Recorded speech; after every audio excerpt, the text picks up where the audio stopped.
Oke, saat ini kita akan bahas tentang P3K atau PPBK. Kenapa tidak dibuka untuk umum? Toh realisasinya banyak formasi yang kosong, tidak terisi karena memang tidak ada pendaftar. Jadi ayo kita bahas kenapa P3K sekarang ini tidak dibuka untuk umum. Jadi rekrutmen P3K pada tahun 2024 ini terdapat dua tahap rekrutmen P3K. Tahap pertama banyak formasi yang kosong, kemudian dibuka lagi tahap kedua. Dan kemungkinan tahap kedua ini juga banyak formasi yang kosong. Kayak gitu. Ini kalau tidak salah berdasarkan riset, berdasarkan data yang ada. Nanti kalau salah monggo dikoreksi ya. Yang jadi pertanyaan adalah dasar rekrutmennya seperti apa? Apakah tidak melihat adanya honorer yang ada di instansinya tersebut? Kok bisa ada formasi kosong? Masa honorernya tidak tertarik gabung dengan P3K? Itu sangat-sangat tidak mungkin. Pastinya kalau ada honorer di sana pasti tertarik gabung dengan P3K. Pastinya seperti itu, nggak mungkin nggak tertarik. Tapi kok masih ada formasi yang kosong? Itu seperti apa ya? Kemudian kenapa tidak merekrut P3K juga jalur umum, walaupun di situ nanti ada keterangan bahwa diutamakan adalah tenaga honorer atau PPG.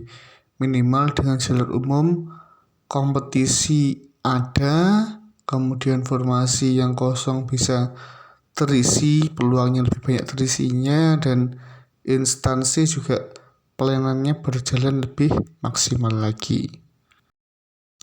Tapi nanti pasti ada pertanyaan, kalau dibuka untuk jalur umum tidak adil dong.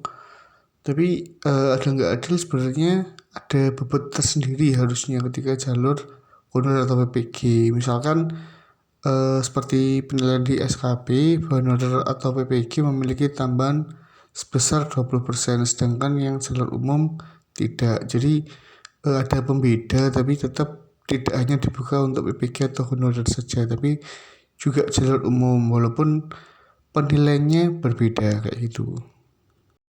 Harapannya sih kompetensi untuk rekrutmen lebih kompetitif dan yang diterima memang lebih potensial tanpa mengurangi manfaat dari honorer atau PPG dengan adanya penambahan bobot 20% tersebut.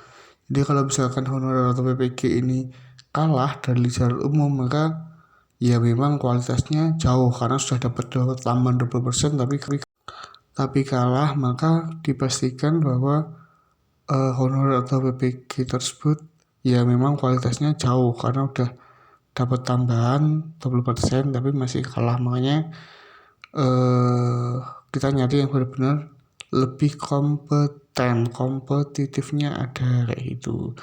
Dan yang paling penting formasi yang kosong bisa diminimalkan.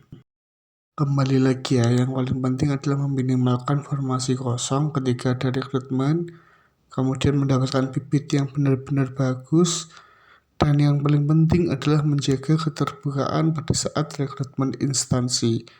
Karena mau nggak mau, percaya nggak percaya, rata-rata tenaga yang honor adalah tenaga titipan atau tenaga yang punya kenalan di tempat honornya. Jadi oke, nggak apa-apa itu dikasih tambahan nilai 20%, tapi ketika ada rekrutmen tolonglah orang-orang jalur umum, orang-orang yang baru lulus perkuliahan, yang belum sempat honor juga bisa mendapatkan kesempatan untuk mengakses pekerjaan yang sama kayak gitu.